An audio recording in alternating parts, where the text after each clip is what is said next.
Kak.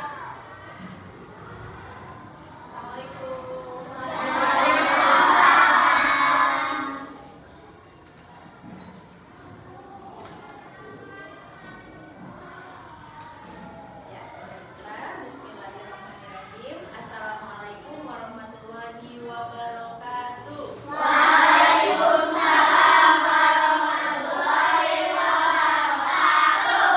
Apa kabar hari ini? Baik.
Perlu kita ketahui dulu keluarganya itu siapa. Ibunya Nabi Muhammad itu siapa? Siti Aminah, betul. Ayahnya siapa? Abdullah bin Abdul Muthalib. Nah, ayahnya Nabi Muhammad ini beliau meninggal sejak Nabi Muhammad masih dalam kandungan. Ya, jadi hidupnya Nabi Muhammad itu sudah banyak diuji sejak ia kecil, bahkan sejak masih dalam kandungan. Kalian punya ayah dan ibu? Alhamdulillah. Itu adalah salah satu bentuk yang harus kita syukuri. Coba kita ingat, Nabi Muhammad beliau lahir dalam keadaan yatim. Ketika bayi Nabi Muhammad masih dalam kandungan, ayahnya telah wafat. Ya. Kemudian Nabi Muhammad dilahirkan pada hari apa? Hari Senin, tanggal 12 Rabiul Awal pada tahun 571 Masehi. Nah, tahun kelahiran Nabi Muhammad ini disebut tahun apa? Gajah. Kenapa? Kenapa disebut tahun gajah? Ada yang tahu? Ada yang tahu tidak? Nah, karena menjelang Nabi Muhammad SAW lahir, pada tahun tersebut Raja Abraha dari Yaman membawa pasukan bergajah untuk menyerang kota Mekah, untuk menghancurkan apa? Ka'bah. Pernah dengar cerita ini? Pernah dengar? Nah, kita ingatkan kembali. Nah, ketika telah mendekati Ka'bah, datanglah segerombolan apa? Hewan apa? Burung. Betul, burung apa? Ababil. Burung ababil ini membawa batu yang panas yang berasal dari api neraka. Kemudian burung-burung ini melemparkan batu tersebut ke siapa coba? Pasukan bergajah. Dilempari dengan batu-batu panas itu sehingga binasalah pasukan bergajah dan akhirnya Ka'bah selamat. Coba ada yang tahu tidak kenapa Raja Abraha mengirim pasukannya dari Yaman untuk menghancurkan Ka'bah? Ada yang tahu? Karena Raja Abraha iri. Beliau membangun istana di Yaman tapi tidak ada pengunjungnya. Mereka berbondong-bondong datang ke Mekah menziarahi apa? Ka'bah. Jadi Raja Abraha mempunyai hati yang dengki, yang iri, ingin menghancurkan Ka'bah. Tapi datanglah pertolongan Allah melalui burung-burung ababil. Gitu ya. Nah, ini yang Ibu ceritakan tadi tertuang dalam Al-Quran surat Al-Fil yang menceritakan tentang burung ababil yang datang dengan batu panasnya melempari pasukan bergajah sehingga selamatlah Ka'bah dan binasalah pasukan bergajah yang dipimpin oleh Raja siapa? Abraha. Coba kalian hafal tidak surat Al-Fil? Boleh kita baca sama-sama? Bismillahirrahmanirrahim.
zaman dahulu ketika melahirkan seorang anak dititipkan di orang lain, dititipkan di desa. Kalian sekarang tinggal bersama orang tua tidak? Mau nggak dititipin sama orang lain?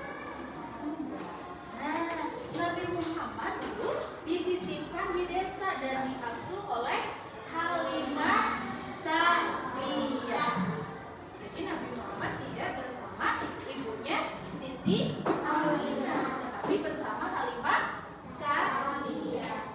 Kemudian ketika usianya 6 tahun, ibunya mengajak Nabi Muhammad berkunjung ke makam ayahnya dan bersilaturahmi ke rumah saudaranya di Madinah. Nah, saat berkunjung, mereka ditemani oleh Ummu Aiman, perempuan pelayan di keluarga Abdullah bin Abdul Muthalib. Jadi ini pelayan di keluarga ayahnya. Ya.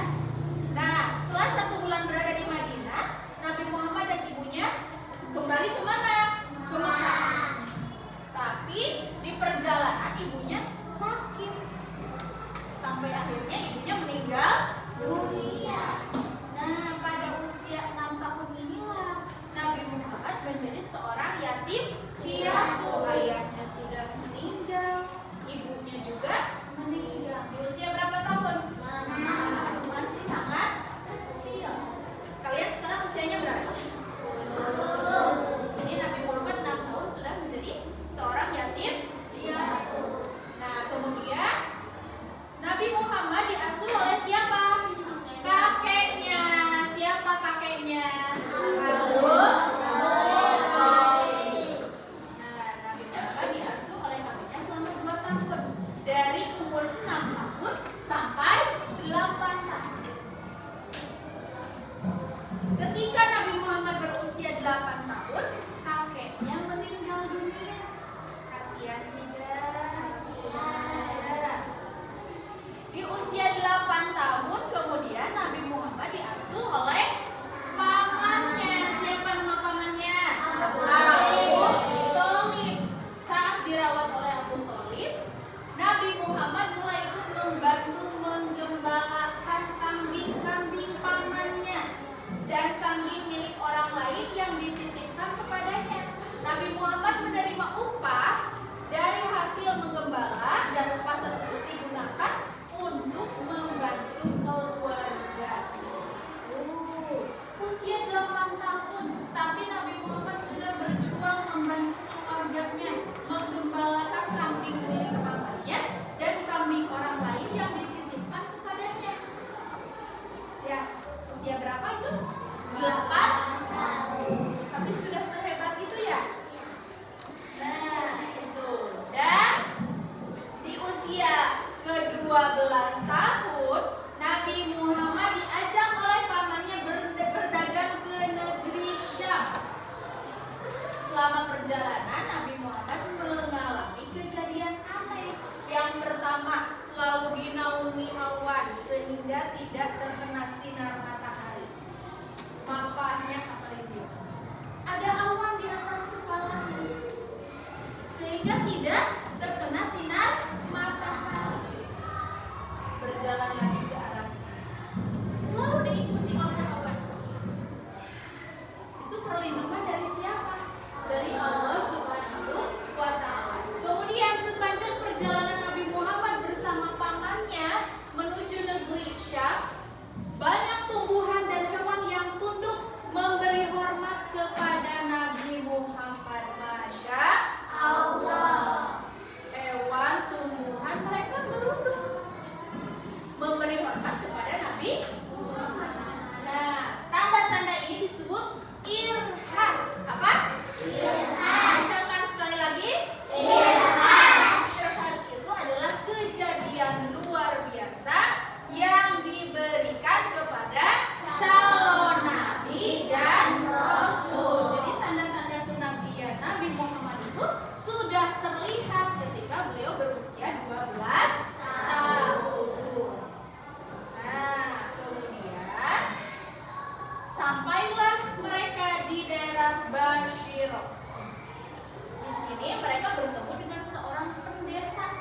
Pendetanya itu bernama Buhairo. Nah, pendeta ini melihat tanda-tanda kenabian di punggung Nabi Muhammad, sehingga Bapak pendeta ini menyarankan Abu Thalib untuk tidak melanjutkan perjalanan ke negeri Syam dan agar pulang lagi ke Mekah. Itu saran dari Bapak pendeta tadi, Bapak pendeta Buhairo. Pulang lagi ke Mekah karena pendeta ini melihat tanda-tanda kenabian di diri Nabi Muhammad. Beliau khawatir akan banyak orang Yahudi yang ingin melakukan kejahatan atau mencelakai siapa? Nabi Muhammad, sehingga Nabi Muhammad dan pamannya kembali lagi lah kemana? Ke Mekah. Itu ya. Nah, sebelum kita lanjutkan cerita kita hari ini, selanjutnya ini masa remaja Nabi ya. Kita ice breaking dulu boleh? Boleh. Masih semangat gak nih? Masih. Semangat kita. Ice breaking dulu ya sebentar.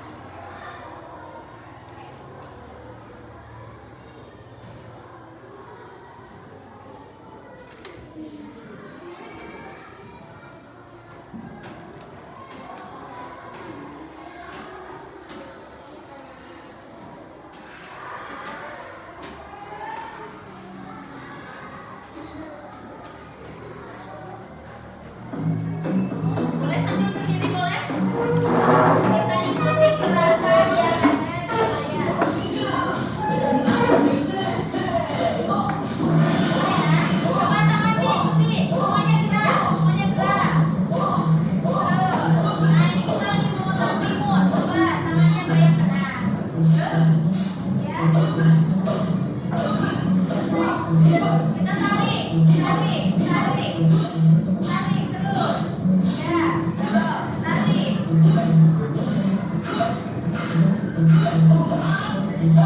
Sekarang kita gini, lihat. Ya. Ikuti gerakannya.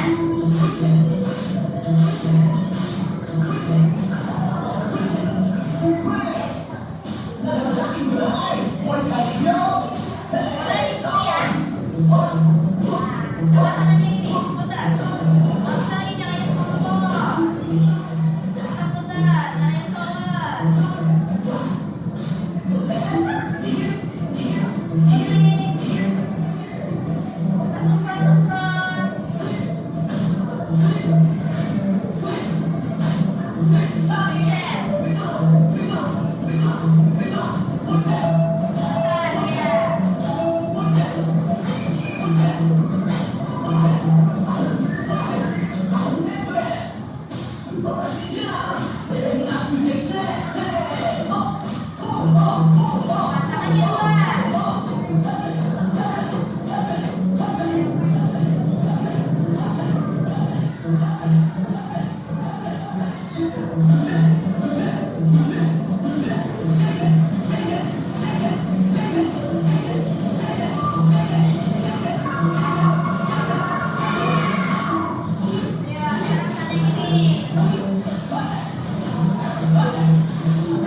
Kita semprot-semprot.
kisah masa remaja Nabi Muhammad terdapat dua peristiwa penting. Apa saja itu? Yang pertama perang Hijrah. Yang kedua Hilful Fudul. Kita bahas satu-satu. Nah, ini ya. Nabi Muhammad terlibat perang saat usia 15 tahun. Usia berapa? 15 tahun. Tapi Nabi Muhammad sudah ikut perang. Hebat tidak? Nah, ketika itu Nabi Muhammad membantu pamannya yang bernama Zubair untuk menyiapkan peralatan perang. Ini perang ini terjadi antara suku Quraisy dan suku Qais. Kemudian selain ikut dalam perang Hijrah, Nabi Muhammad juga mengikuti Hilful Fudul. Hilful Fudul itu apa? Rizky sakit nggak? Nggak? Duduknya yang dekat ya. Ada yang sakit?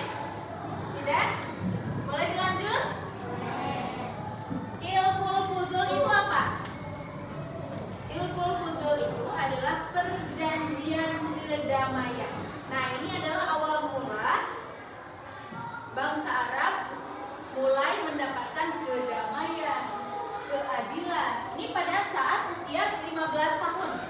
Nabi Muhammad menghadiri Hilful Fudul atau perjanjian untuk melindungi orang-orang yang dizolimi di kota Mekah. Nah, Hilful Fudul ini diadakan di rumah Abdullah bin Zad'an yang merupakan salah satu pemuka suku Quraisy. Nah, dengan adanya perjanjian ini, masyarakat bisa mencegah kezoliman baik bagi penduduk asli Mekah maupun pendatang. Yang tadinya katanya zaman dulu itu bayi perempuan dibunuh.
sana dan dipindahkan lokasinya ke pusat kota oleh Raden Arya Sacanata pada akhir abad ke-17. Hal ini menandai perpindahan pusat kerajaan Hindu menjadi wilayah yang bernuansa Islam. Berarti di dalamnya tersisip untuk menyebarkan ajaran Islam. Ya. Kemudian pusaka sebagai media dakwah. Nah, benda-benda pusaka yang saat ini masih ada di Bumi Alit ini merupakan titisan dan peninggalan tokoh penyebar Islam pertama di Panjalu. Ya, barang-barang pusaka itu ternyata bukan sembarang barang, tapi itu adalah sejarah yang dulu para leluhur kita gunakan dalam perjuangannya menyebarluaskan ajaran Islam. Dan terakhir, upacara adat nyangku. Nah, ini erat kaitannya dengan bangunan ini, Bumi Alit, ya, yang sudah tidak asing lagi untuk kita penduduk Panjalu. Setiap 1 tahun sekali kita melaksanakan upacara adat nyangku yang di dalamnya ini setiap bulan Maulud menjadi bukti sejarah akulturasi budaya yang prosesnya diisi dengan pembacaan ayat suci Al-Quran beserta sholawat. Sampai sini dapat dipahami? Jadi ini adalah salah satu budaya yang harus kita lestarikan, yang harus kita jaga, harus kita syukuri. Dengan adanya sejarah ini, para leluhur kita memperjuangkan untuk masuknya agama Islam sampai kepada kita. Kemudian setelah masuknya agama Islam yang tadinya kehidupan sangat kejam,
meneladani